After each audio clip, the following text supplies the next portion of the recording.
नमस्कार, वेलकम है आप सभी का। कैसे हैं?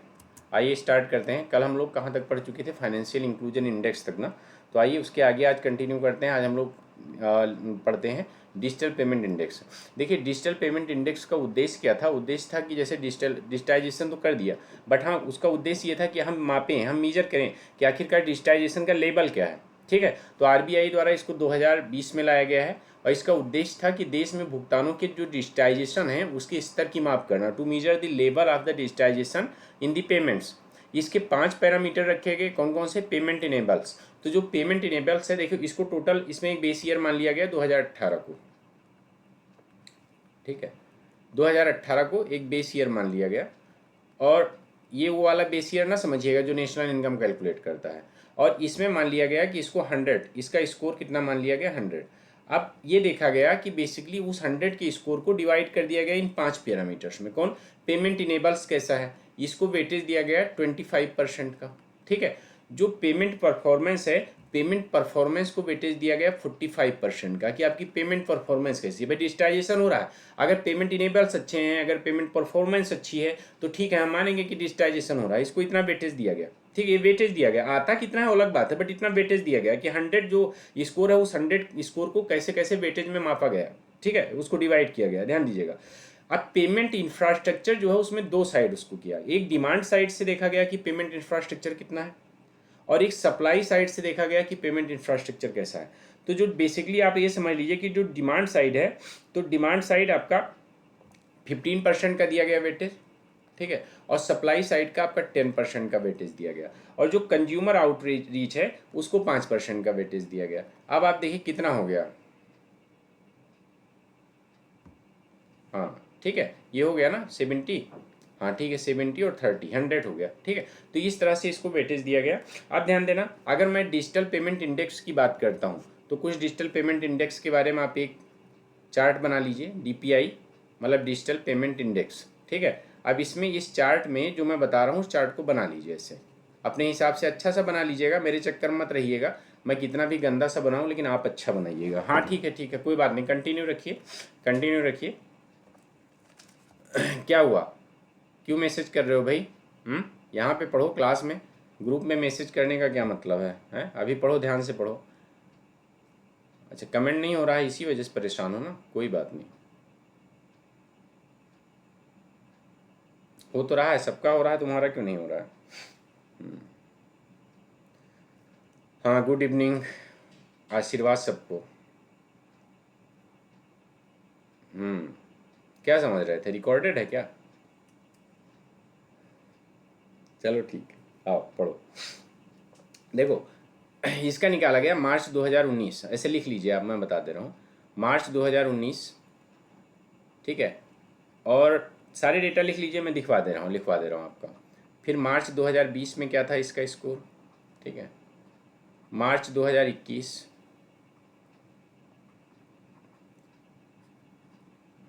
और मार्च 2022 आपको दिखेगा। इससे देखो, ये क्यों लिख सकते हो, जब कभी आपके पास डिजिटाइजेशन से संबंधित कुछ भी आता है, चाहे वो निबंध आए, चाहे क्वेश्चन आए मेंस में, कैसे भी है, तो आप रिलेट कर सकते हो। ये स्टेप बाय स्टेप ये चार्ट एक बना सकते हो कि यहाँ जो है आपका किस तरह से डिजिटाइजेशन प्रमोट हुआ है इंडिया में। ठीक है, देखो इस समय अगर हम बात करें मार्च में, तो मार्च में जो इसकी वैल्यू थी वो थी 153.47। ठीक है, मार्च 2020 में जो इसकी वैल्यू आई है डिजिटाइजेशन की आपकी वैल्यू आई है 203.84। अब देखो ये वैल्यू लगातार बढ़ रही है। ठीक है, डिजिटाइजेशन का जो वैल्यू स्कोर आया है। ठीक है, वैल्यू की बात की जा रही है। देखो इसमें 100 मत समझिए, स्कोर नहीं है, या 100 जो है ये एक बेस ईयर के हिसाब से मान लिया गया है, और उस 100 को उसको परसेंटेज वाइज 100% को ये पैरामीटर्स में डिवाइड कर दिया गया है। 25 वेटेज है, बेसिकली ये क्या है, ये वेटेज है। ठीक, आप ध्यान दीजिएगा। अब वेटेज के बाद में ये जो है ये दिख रहा है कि कैसे मतलब हमारा जो डिजिटाइजेशन है वो बढ़ रहा है। मार्च 2019 में जो इसकी वैल्यू आई, ठीक है, 153.47 आई, जो 100 से ज़्यादा थी। इसके बाद में मार्च 2020 में इसकी वैल्यू आई है 203.84 आई है। ठीक है, और अगर मैं बात करता हूँ मार्च 2021 में, तो मार्च 2021 में इसकी वैल्यू थी 2200 70 पॉइंट समथिंग थी, देख लीजिएगा मार्च 2021 में। और मार्च 2022 में इसकी वैल्यू थी 377.46। और मार्च 2023 में, क्योंकि अभी अभी बात करेंगे, ठीक है, अभी इसी की बात करेंगे, तो मार्च 2023 की अगर बात करेंगे तो 418.77, ठीक है, ये वैल्यू है इसकी। इधर का अभी जारी नहीं हुआ आई थिंक, एक बार देखिएगा। तो इस तरह से एक डिजिटल पेमेंट इंडेक्स है, तो इसमें आप देखेंगे कि बेसिकली जो डिजिटाइजेशन है वो बहुत तेज़ी से आगे बढ़ रहा है, बहुत तेज़ी से जो है इंडिया में डिजिटाइजेशन हो रहा है, ठीक है। डिजिटाइजेशन की आपको ग्रोथ ऐसे दिखा रही है कुछ इस तरह से, ऐसे, ठीक है। अगर आपको डिजिटाइजेशन की ग्रोथ बनाना हो तो आप ऐसे इसको चार्ट के माध्यम से भी ऐसे इस तरह से दिखा सकते हैं, ठीक है, कि ये डिजिटाइजेशन की ग्रोथ जा रही है इंडिया में, ठीक है, ऐसे, ठीक है। ऐसे आप ईयर वाइज इस तरह से कॉलम सेट कर सकते हैं आप, ठीक। तो आप देखेंगे किस तरह से डिजिटाइजेशन बढ़ रहा है। एक हीडिंग डालिए आगे, ई रुपी।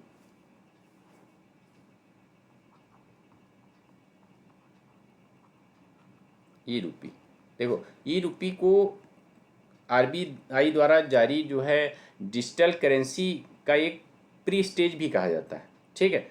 तो आप लोगों ने बहुत सुना होगा ई रुपी जो है जारी कर दिया है। आज ई रुपी के बारे में पढ़ेंगे भी कि भाई आरबीआई ने जो ये ई रुपी जारी किया है, तो ई रुपी क्या है, ई रुपी के बारे में पढ़ेंगे। फिर हम लोग मॉनेटरी पॉलिसी कमेटी के बारे में भी पढ़ेंगे। देखो ये क्या होते हैं, ये आप ऐसे समझ लीजिए कि आपका उद्देश्य आधारित, ठीक है, उद्देश्य आधारित और स्पेसिफिक पर्सन को दिए गए एक मतलब बेसिकली जो है एक वाउचर होते हैं, ठीक है। अब आप अगर इसको लिखना चाहें तो ऐसे लिख लीजिए इसकी डेफिनेशन कि a person and purpose specific E vouchers,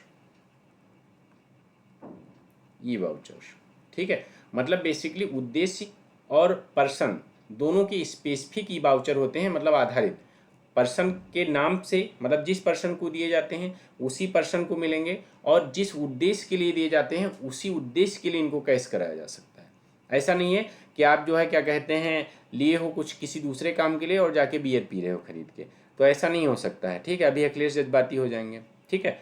तो ध्यान दीजिएगा, तो आप person and purpose specific E voucher होते हैं ये, कि जिस पर्सन को दे दिए गए हैं पहली चीज़ ये उसी को मिलेंगे, दूसरी चीज़ जिस पर्पज के लिए दिए गए हैं उसी पर्पज के पे ये मतलब कैश होंगे। ध्यान दीजिएगा, व्यक्ति और उद्देश्य आधारित आप लिख सकते हैं इसको, व्यक्ति और उद्देश्य आधारित। अभी समझाएंगे आपको कैसे। ई वाउचर्स, ठीक है। ध्यान दीजिएगा, अब इसमें बेसिकली क्या होता है कि जैसे ये लॉन्च जो किए गए हैं, अब सवाल ये उठता है कि किसके द्वारा लॉन्च किए गए, तो ये ध्यान दीजिएगा कि launched by NPCI, national payment corporation of India, ठीक है। एनपीसीआई के द्वारा लॉन्च तो जरूर किए गए हैं, लेकिन इसमें विद एसोसिएशन ऑफ, ये जरूर लिखिएगा कि इसमें कौन कौन इनके सहयोगी थे इस चीज़ में, ठीक है, विद एसोसिएशन ऑफ, लिखिए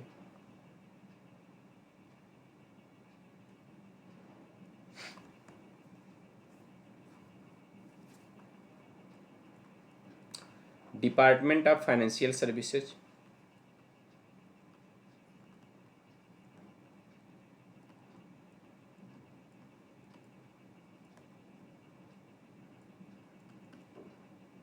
ठीक है, वित्तीय सेवा विभाग, वित्तीय सेवा विभाग plus ministry of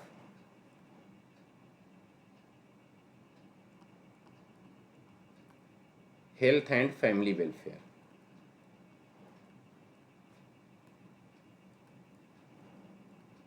health and family welfare plus national health authority,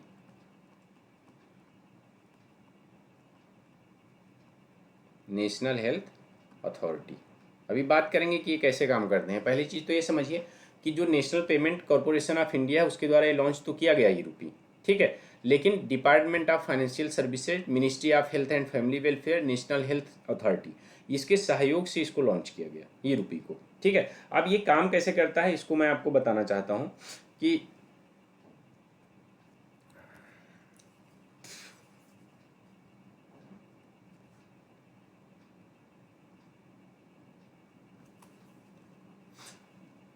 इसको आप लिखिए कि यूजफुल होता है, मतलब उपयोगी होता है फॉर टारगेटिंग डीबीटी, मतलब जो डायरेक्ट बेनिफिट ट्रांसफ़र होता है उसके स्थान पर इसका उपयोग किया जा सकता है। ठीक, कैसे उपयोग किया जाएगा आगे आप लिखिए इसमें, तो आपको समझ में आ जाएगा कि कैसे उपयोग किया जाएगा इसका। इसको एसएमएस या क्यूआर कोड के माध्यम से डिलीवर किया जा सकता है, माध्यम से डिलीवर किया जा सकता है।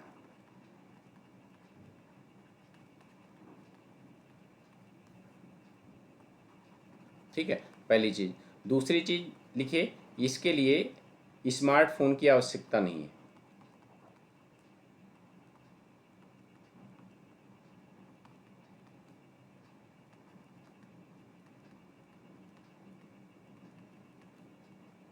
फ़ोन की आवश्यकता नहीं है। जैसे सपोज दैट आप कोई सामान खरीदने जा रहे हो और आपके पास स्मार्टफोन नहीं भी है, तो आपको ई वाउचर ये एसएमएस में मिल जाएगा। जब आप ये एसएमएस ले जाके सामने वाले ऐसे मर्चेंट के पास दिखाएंगे जो ई रूपी जहाँ पर इनेबल्ड है, तो वो क्या करेगा, उसमें जो वाउचर कोड होता है उसको देखेगा, अपने यहाँ एंटर करेगा और उसकी डिटेल्स डालेगा। ठीक है, तो अपनी डिटेल्स डालेगा और इसके बाद वो बैंक से क्लेम कर लेगा उस वाउचर को। तो उसके लिए क्या है, पहली चीज़ आपने जिस पर्सन को देना था, जिस मर्चेंट को देना था, ये उसी मर्चेंट को मिलेगा। ऐसा नहीं कि आप किसी भी मर्चेंट को जाके दीजिए, पर्टिकुलर पर्सन और पर्पज स्पेसिफिक होते हैं। तो आपके मोबाइल पे आए हैं, आप जाइए उस पर्टिकुलर पर्सन को दिखाएंगे, वो पर्सन जब अपनी डिटेल डालेगा और साथ ही उस पर्पज को की डिटेल डालेगा, बिल वगैरह सबमिट करेगा, ठीक है, तो उसको वो कैश हो जाएंगे, वो बैंक से उसको क्लेम कर लेगा। ठीक है, तो ये हो गए ना पर्सन और पर्पज स्पेसिफिक। ऐसा नहीं हो सकता कि किसी और काम के लिए, जो आप जैसे डायरेक्ट बेनिफिट ट्रांसफ़र होता है, तो डायरेक्ट बेनिफिट ट्रांसफ़र में भी इसका इस्तेमाल किया जा सकता है। संबंधित जो बेनिफिशियरी हैं उनको क्या किया जाता है, उनके एसएमएस पे, एसएमएस के माध्यम से उनको भेजा जा सकता है और उस एसएमएस को जाके बैंक में अपने अकाउंट में उसको कैश करवा सकते हैं दिखा के। ठीक है, तो ऐसे क्या होगा, पर्टिकुलर पर्सन को ही मिलेंगे, किसी थर्ड पर्सन को नहीं मिलेंगे और डायरेक्ट उसी के अकाउंट में आएंगे। ठीक, तो ये बेसिकली इसका उपयोग है। ठीक है, ठीक है, तो इसमें समझ लो, एक पॉइंट बस और लिख लो, बाकी छोड़ दो। इसके लिए बस बेसिक फ़ोन की आवश्यकता होती है।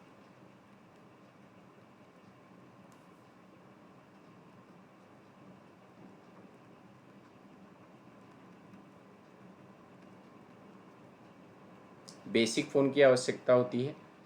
किसी भी ऐप, मतलब एप्लीकेशन जो होता है, किसी भी एप्लीकेशन की, ठीक है, इंटरनेट की,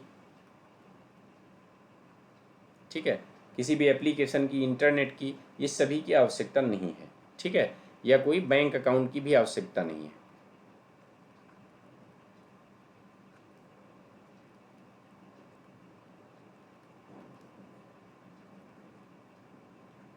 नहीं है। ठीक है,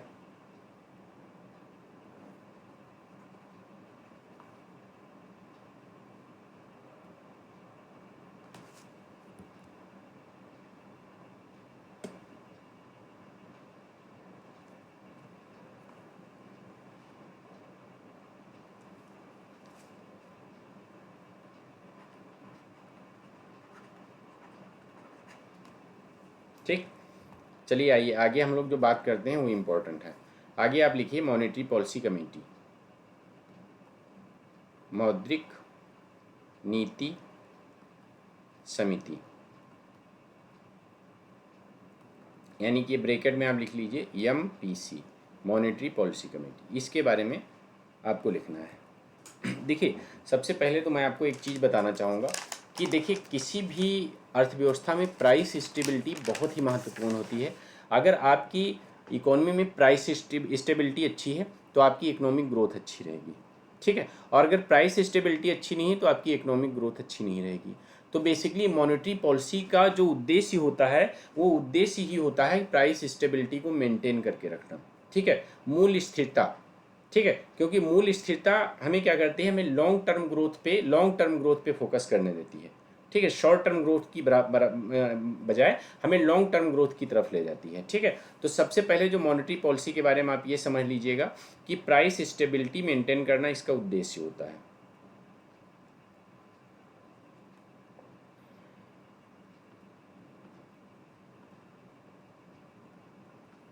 ठीक है, बहुत अभी सब चीज़ें मैं पढ़ा दूंगा बहुत डिटेल में, आप ध्यान रखिए, क्लास से बने रहिए, सब चीज़ें होंगे, ठीक है। आप लिख सकते हैं इसको कि किसी भी अर्थव्यवस्था के लिए मूल्य स्थिरता, किसी भी अर्थव्यवस्था के लॉन्ग टर्म ग्रोथ के लिए, दीर्घकालीन जो है ग्रोथ के लिए क्या है, प्राइस स्टेबिलिटी बहुत महत्वपूर्ण, मूल्य स्थिरता बहुत महत्वपूर्ण कारक होता है। और आरबीआई की मॉनेटरी पॉलिसी बेसिकली जो का उद्देश्य प्राइस स्टेबिलिटी को मेंटेन करना है। लेकिन ध्यान देना, to maintain price stability keeping in mind economic growth, मतलब जो आपकी इकोनॉमिक ग्रोथ है, ठीक है, इकोनॉमिक ग्रोथ को ध्यान में रखते हुए प्राइस स्टेबिलिटी को मेंटेन रखना है, ठीक। जो इन्फ्लेशन का टारगेट है, जैसे मतलब +-4% +-2 का टारगेट होता है, तो आखिरकार उसको और नीचे कम का टारगेट क्यों नहीं लेती है, कम का टारगेट इसलिए नहीं देती है, आप ध्यान देना, क्योंकि जब इन्फ्लेशन को हद से ज़्यादा कम करने का टारगेट रखा जाएगा कि इन्फ्लेशन कम हो जाए, तो इसका मतलब इकोनॉमी से डिमांड कम हो जाएगी, क्योंकि उसके लिए आपको लिक्विड मनी में ज़बरदस्त कटाव करना पड़ेगा। और ऐसे में क्या होगा, जब लिक्विड मनी में आप ज़बरदस्त कट कर देंगे तो ऐसे में मार्केट में डिमांड कम हो जाएगी, और डिमांड कम हो जाएगी तो आपने अच्छे से पढ़ा है, डिमांड क्रिएट्स सप्लाई, तो सप्लाई कम होगी, फिर प्रोडक्शन कम होगा, ऐसे में हमारी जीडीपी ग्रोथ रेट गिरने लगेगी, ठीक है। तो इसीलिए प्राइस स्टेबिलिटी मेंटेन करना, इन्फ्लेशन के टारगेट को अचीव करना, बट हाँ कैसे, keeping in mind about economic growth, economic growth को ध्यान में रखते हुए, ऐसे मत समझिएगा कि इकोनॉमिक ग्रोथ का उसमें कोई काम नहीं है, इकोनॉमिक ग्रोथ को ध्यान में रखते हुए फिर प्राइस स्टेबिलिटी मेंटेन करना, ये बेसिकली इसका उद्देश्य होता है मौद्रिक नीति समिति का, ठीक है, इसको ध्यान दीजिएगा, ठीक है। अब जैसे प्राइस स्टेबिलिटी कैसे मेंटेन करता है आप समझिएगा, ठीक है, कि जैसे जो इन्फ्लेशन है, इन्फ्लेशन कैसे, इन्फ्लेशन में जब हम चैप्टर में जाएंगे तो बहुत डिटेल में पढ़ेंगे, अभी पहले इसको समझ लीजिए। इन्फ्लेशन दो तरह से पड़ता है, सपोज दैट कि जब डिमांड क्या है, हाई है किससे, सप्लाई से, ठीक है, तो इन्फ्लेशन होगा, होगा कि नहीं होगा भाई, डिमांड ज़्यादा है सप्लाई कम है तो मार्केट में इन्फ्लेशन आएगा, आएगा। अब मान लेते हैं दूसरी कंडीशन में, ठीक है, कि डिमांड स्थिर है, मान लेते हैं, ठीक है, कि डिमांड स्थिर है, कांस्टेंट है, डिमांड क्या है, कांस्टेंट है, लेकिन क्या है, सप्लाई आपकी डाउन हो जाती है, सप्लाई कम हो जाती है, ठीक है। तो ऐसे में भी जब सप्लाई कम हो गई तो उस पर्टिकुलर प्रोडक्ट की उपलब्धता हमारे लिए कम हो गई, तब भी महंगाई बढ़ेगी, इस चीज़ को ध्यान दीजिए। मतलब जितनी डिमांड तो हमारी कांस्टेंट बनी हुई है, लेकिन सप्लाई कट हो गई, तो सप्लाई कट होने से अब हमारी डिमांड को सप्लाई मीट नहीं कर पा रही है, तो ऐसे में भी हमारा इन्फ्लेशन बढ़ेगा, ठीक है। तो अब आरबीआई का क्या काम होता है कि हम उस इन्फ्लेशन को मेंटेन करके रखें, ठीक है, 4 ± 2 का टारगेट इसका रहता है, ठीक। आप ध्यान दीजिएगा इसके बाद में, अब क्या होता है, लेकिन ये जो डिमांड होती है, जैसे डिमांड सप्लाई का खेल है टोटल इन्फ्लेशन में, और डिमांड किससे नियंत्रित होती है आप बताइए, डिमांड किससे नियंत्रित होती है, आप इस चीज़ को लिख लीजिए, ये सब समझ भी लीजिए और लिख लीजिए। डिमांड नियंत्रित होती है, आपके डिमांड डिपेंड करती है आपकी परचेजिंग पावर पे, डिपेंड करती है, डिमांड आपकी परचेजिंग पावर पर डिपेंड करती है। भाई अगर आपके पास परचेजिंग पावर है तो परचेजिंग पावर है तो आप डिमांड करेंगे, और डिमांड करेंगे तो फिर सप्लाई की डिमांड करेंगे, अगर सप्लाई मीट नहीं कर हो पा रही है तो आपकी वस्तुओं और सर्विसेज के दाम बढ़ेंगे, मतलब प्राइस स्टेबिलिटी प्रभावित होगी, करेक्ट, ठीक है। अब आपकी परचेजिंग पावर, लेकिन ये परचेजिंग पावर किस पे डिपेंड करती है बताइए, ये परचेजिंग पावर कुल मिला के आपकी किस पे डिपेंड करती है, लिक्विड मनी पर, किस पे, लिक्विड मनी पर, ठीक है। अब लिक्विड मनी पर क्यों डिपेंड करती है? लिक्विड मनी का सिंपल सा मतलब है, आप समझ लीजिए कैश, जो आपके बैंक अकाउंट में जमा है या आपके हाथ में है, लिक्विड मनी पर। ठीक है, अब आप ये बताओ, आप कोई चीज़ खरीदना चाह रहे हो, आपके पास लिक्विड मनी नहीं है, आपके पास प्रॉपर्टी बहुत है, आप 1-1.5 करोड़ 2 करोड़ 3 करोड़ के बेंगलों में रहते हो, लेकिन आप किसी चीज़ को खरीदना चाह रहे हो तो आप उस स्टॉक मनी से नहीं खरीद सकते ना, आप किससे खरीदोगे? आप खरीदोगे कैश से, तो आपके पास लिक्विड मनी होना जरूरी है। तो डिमांड टोटल किस पे डिपेंड करती है? आपके लिक्विड मनी पे। ठीक है, अब आप ये समझो कि ठीक है, हमारा इतना बड़ा बंगला है, हम बेच देंगे थोड़ा सा, तो बेच दोगे तो उससे जो पैसा मिलेगा वो भी तो लिक्विड मनी हो गया ना, तो लिक्विड मनी पे ही डिपेंड करता है। तो अब आरबीआई की मॉनेटरी पॉलिसी क्या करती है? टोटल यहाँ पर खेल करती है लिक्विड मनी पर, क्योंकि अगर लिक्विड मनी पर खेल करेगी तो आपके परचेजिंग पावर के साथ खेल होगा, परचेजिंग पावर से खेल होगा तो आपके क्या होगा? डिमांड कंट्रोल होगी, और अगर डिमांड कंट्रोल होगी तो क्या होगा? डिमांड सप्लाई पर सीधा असर डालती है, डिमांड सप्लाई पर सीधा असर डालती है, इससे आपके वस्तुओं और सेवाओं के दाम में क्या होगा? कमी आएगी। अगर डिमांड कम है तो वस्तुओं और सेवाओं के दाम में कमी आएगी, अगर डिमांड ज़्यादा है तो वस्तुओं और सेवाओं के दाम बढ़ेंगे। तो प्राइस स्टेबिलिटी के साथ ऐसे आरबीआई खेल करती है। ठीक है, अब हम बात कर लेते हैं आरबीआई की।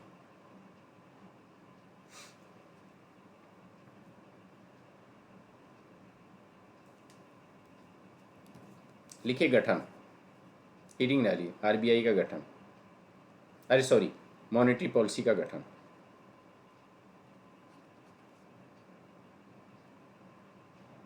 देखो इसका गठन किया गया है बेसिकली 2016 में।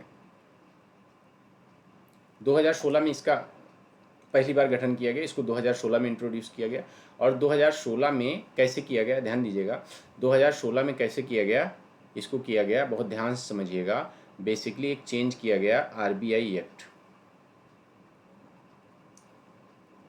1934 में 2016 में अमेंड किया गया।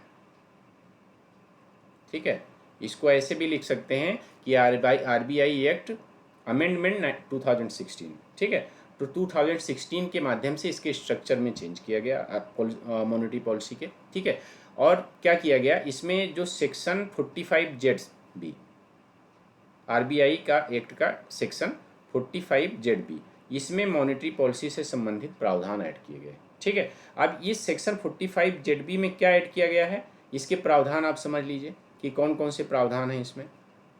ठीक है, पहली चीज़ इसमें पहला प्रावधान दे दिया गया कि जो इनका टारगेट है, मतलब इनका उद्देश्य बता दिया गया। ठीक है, इनका उद्देश्य क्या बता दिया गया कि to maintain price stability, to maintain price stability.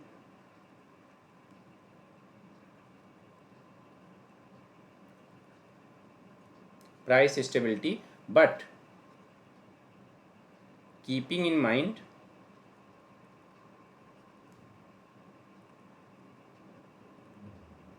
Economic growth,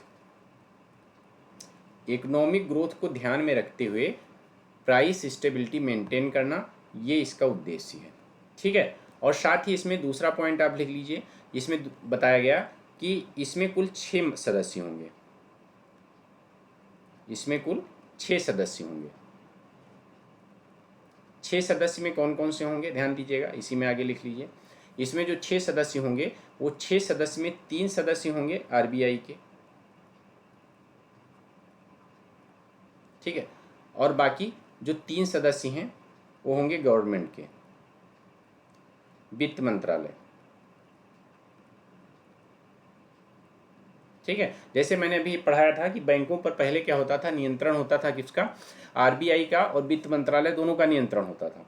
ठीक है, बट बाद में जो नरसिम्हम समिति थी उसने सिफारिश किया था कि बैंकों का नियंत्रण सिर्फ आरबीआई को दे दिया जाए। ठीक है, अब चूंकि आरबीआई क्या है, सरकार ओन्ड है, आरबीआई का ओनर कौन है? सरकार। जैसे अभी देखिए हाल ही में जो है 2.11 लाख करोड़ का सरप्लस, डिविडेंड सरप्लस सरकार को क्यों ट्रांसफर किया है? क्योंकि भाई ओनर सरकार है, तो सरकार ओनर है तो बेनिफिट तो सरकार को ही दिया जाएगा ना, ट्रांसफर करके खुद थोड़े रख लिया जाएगा। ठीक, तो आप ध्यान देना, ये 3 सदस्य होते हैं, ये स्ट्रक्चर होता है। 3 सदस्य आरबीआई के होते हैं और 3 सदस्य आपके वित्त मंत्रालय के होते हैं। ठीक है, इसमें एक चीज और लिख लीजिए इसके बाद में, तीसरा पॉइंट, जो चेयरपर्सन होते हैं ये भी इसी में मेंशन्ड है। चेयरपर्सन इसके कौन होते हैं? आरबीआई के गवर्नर। आरबीआई के गवर्नर इसके चेयरपर्सन होते हैं। ठीक है, चौथा पॉइंट, जो डिप्टी गवर्नर होते हैं,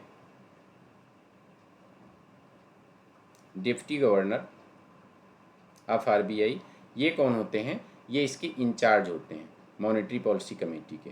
ठीक है, इंचार्ज होते हैं। ठीक, पांचवा पॉइंट आप लिखिए, एक अन्य सदस्य ऑफिसर आरबीआई का नॉमिनेटेड होता है आरबीआई द्वारा। आरबीआई का ही ऑफिसर होता है, नॉमिनेटेड होता है बोर्ड ऑफ आरबीआई। ठीक है, बोर्ड द्वारा। ठीक है, और बाकी सरकार के जो 3 सदस्य होते हैं, अब देखिए, अब एक बार अभी वर्तमान स्ट्रक्चर के बारे में अगर हम बात कर लें, ठीक है, अभी ध्यान दीजिएगा कि इसमें साथ ही इसी में बताया गया है, छठा लिख लीजिए कि 3 सदस्य वित्त मंत्रालय के होंगे, फाइनेंस मिनिस्ट्री के। अब ध्यान दीजिएगा, अब आ जाइए करंट पे। ठीक है, वर्तमान स्थिति, ये आपके लिए थोड़ा करंट अफेयर के हिसाब से भी ज़्यादा इंपॉर्टेंट है, इसलिए इसको ध्यान दीजिएगा। अभी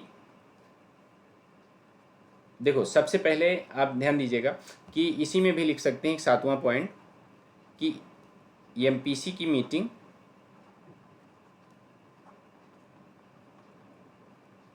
हर 2 महीने पर होती है।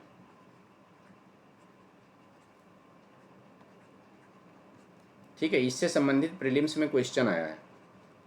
ठीक है, होती है। अब यहाँ पर आपको वर्तमान स्थिति में क्या देखना है कि अभी जो लेटेस्ट मीटिंग हुई है, और ये 3 दिन चलती है, लेटेस्ट मीटिंग जो अभी हुई है आरबीआई की, वो कब हुई है? 5 जून से। एमपीसी की मीटिंग कब हुई है? अभी 5 जून से हुई है।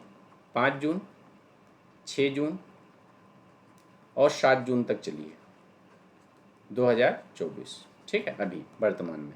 ठीक है, अभी खत्म हुई है, अब इस पे बता रहे हैं। ठीक है, हर बार क्या हो रहा है, अब इसमें क्या किया गया, सामान्यतः 3 दिन चलती है, तो 3 दिन चली है, 5 जून, 6 जून, 7 जून 2024 को। ठीक है, लेकिन क्या हुआ है इस बार थोड़ा सा कुछ चीज़ें ऐसी देखने को मिली हैं कि जो रेपो रेट चेंज होना था, ठीक है, इसमें ध्यान दीजिएगा, अभी डिक्लेरेशन आया है, तो जो रेपो रेट चेंज होना था, जो पॉलिसी रेट को चेंज करने के लिए इनके जो बेसिकली सदस्य थे, उनमें मतभेद देखने को मिला। और मतभेद कैसे देखने को मिला? 4:2। ठीक है, मतलब जो 4 सदस्य थे, वो 4 सदस्य चाहते थे कि पॉलिसी रेट में कोई चेंज ना किया जाए। पॉलिसी रेट समझ रहे हो, मतलब रेपो रेट। ये सब मुझे बताने की ज़रूरत तो है नहीं, सब पढ़ा चुका हूँ। पॉलिसी रेट में परिवर्तन ना किया जाए। ठीक है, और बाकी 2 सदस्य चाहते थे कि परिवर्तन कर दिया जाए।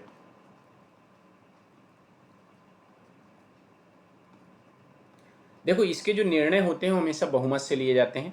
ठीक है, जैसे मान लेते हैं सामान्यतः किसी कंडीशन में ऐसा आ जाता है कि 3 सदस्य ऐसे हैं, ठीक है, 3 सदस्य ऐसे हैं कि जो सहमत हैं और 3 सदस्य सहमत नहीं है, तो केस हो जाता है टाई का। तो ऐसे में देखा जाता है कि जो आरबीआई का गवर्नर होता है, जो मतलब चेयरपर्सन है आरबीआई के गवर्नर, ठीक है, वो क्या करते हैं, वो कास्टिंग वोट, उनका वोट कास्टिंग वोट माना जाता है।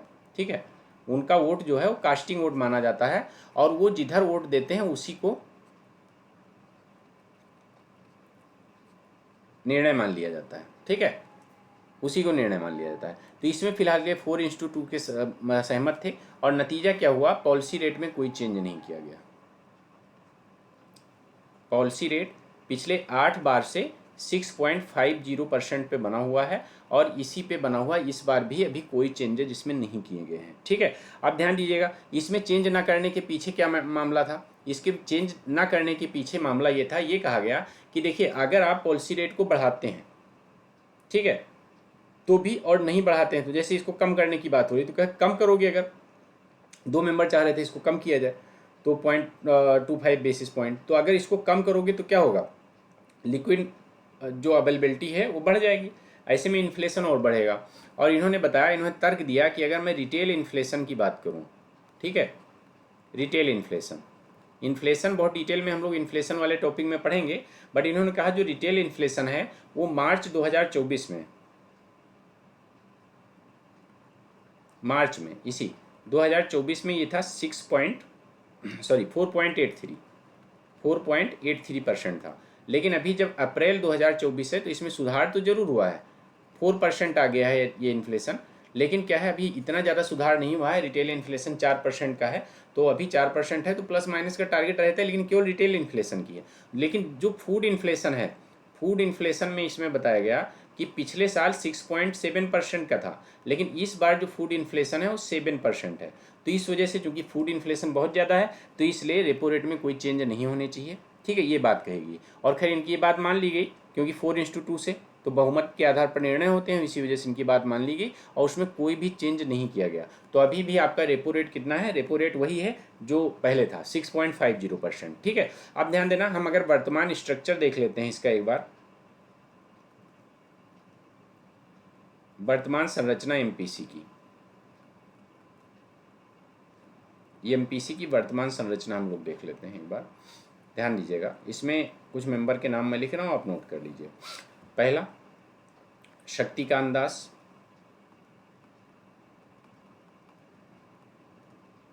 ठीक है, ये कौन है, चेयरपर्सन है। ठीक है, दूसरा आप नोट कर लीजिए, माइकल देवपात्रा, इंचार्ज।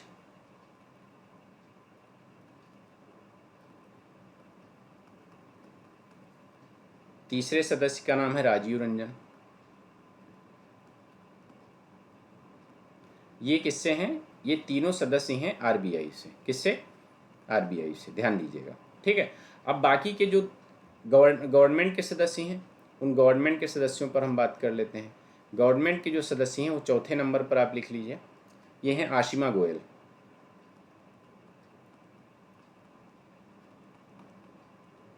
ठीक है, पांचवें नंबर पर हैं शशांक भिड़े।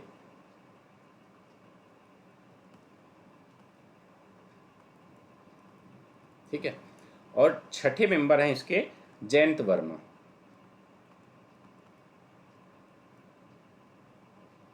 जयंत वर्मा। ठीक है, तो ये बेसिकली ये हो गए इधर गवर्नमेंट के मेंबर या आरबी, ये वर्तमान स्ट्रक्चर है, इसको याद रखिएगा। आपके साथ सवाल पूछा जा सकता है कि भाई इसमें से कौन सा मॉनेटरी पॉलिसी का सदस्य नहीं है, मॉनेटरी पॉलिसी कमेटी का। ठीक है, तो बेसिकली मॉनेटरी पॉलिसी कमेटी का उद्देश्य होता है मॉनेटरी पॉलिसी बनाना और उसमें आपकी इकोनॉमिक ग्रोथ को ध्यान में रखते हुए प्राइस स्टेबिलिटी को मेंटेन करना।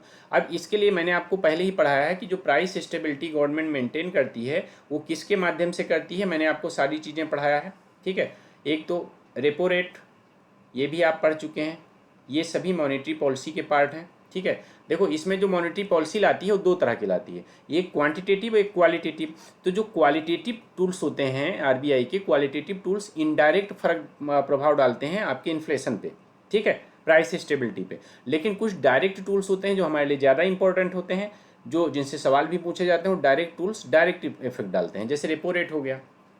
ठीक है, रेपो रेट, इसी को पॉलिसी रेट भी कहते हैं। मैंने और इसके अलावा ध्यान दीजिएगा कैसे कुछ रेशियोज हैं, रेट्स और रेशियो में चेंज करता है। ठीक है, रेट्स एंड रेशियो पूरा मैं पढ़ा चुका हूँ आपको। ठीक है, एसएलआर है, कमेंट में इन सभी रेट को, रेपो रेट कितना है, सीआरआर कितना है, एसएलआर कितना है, सभी आप बताइएगा। ठीक है, एमएसएफ कितना है, मार्जिनल स्टैंडिंग फैसिलिटी। ठीक है, एसडीएफ कितना है, स्टैंडिंग डिपॉजिट फैसिलिटी। ठीक है, फिक्स्ड ट्रिपल आर मैंने भी पढ़ाया है आपको, जो ट्रिपल आर था उसी को आप फिक्स ट्रिपल आर कहते हैं। ठीक है, क्योंकि वो फिक्स रहता है। ये भी कितना है, ये सारी चीज़ें आप देखिएगा और इसके बारे में बताइएगा कि हाँ जो है इन्हीं के माध्यम से आरबीआई जो है नियंत्रित करती है। ठीक है, तो देखिएगा फिर बताइएगा। ठीक, तो इसी के साथ आज की क्लास ख़त्म होती है और अब आगे की क्लास आपकी मंडे को होगी। ठीक है, धन्यवाद।